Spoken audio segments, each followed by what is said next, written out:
Lawag City, ang kapital ng Ilocos Norte.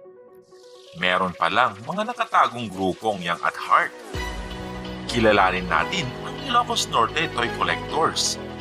Ang group ng mga Young at Heart na mga collectors ng toys, sila ay nagtitipon-tipon para sa isang event na tinatawag na ToyCon.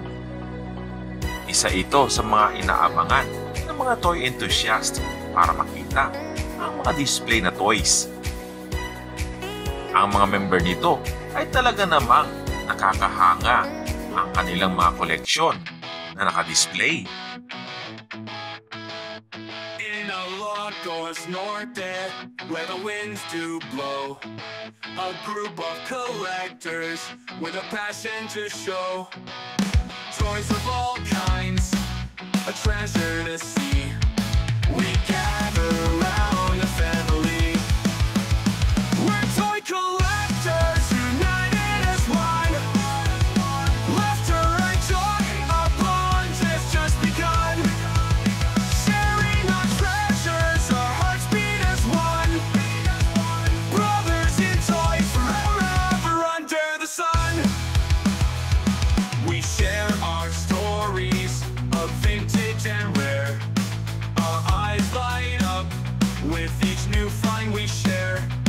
From action figures to dolls so fine, our collection grows, our bond divine. We're toy collectors, united as one. Laughter and joy, our bond. Ang mga koleksyon nila ay iba-iba.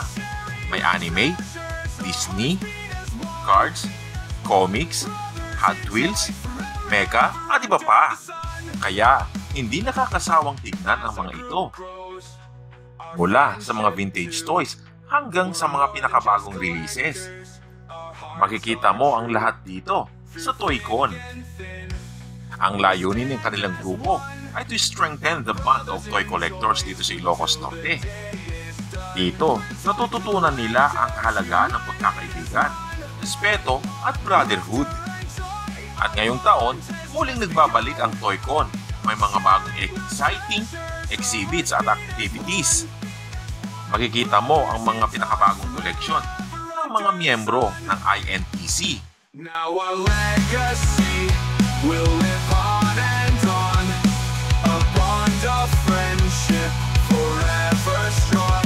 Ilocos Norte Toy Collectors, a name so true. Brothers in toys, forever me and you.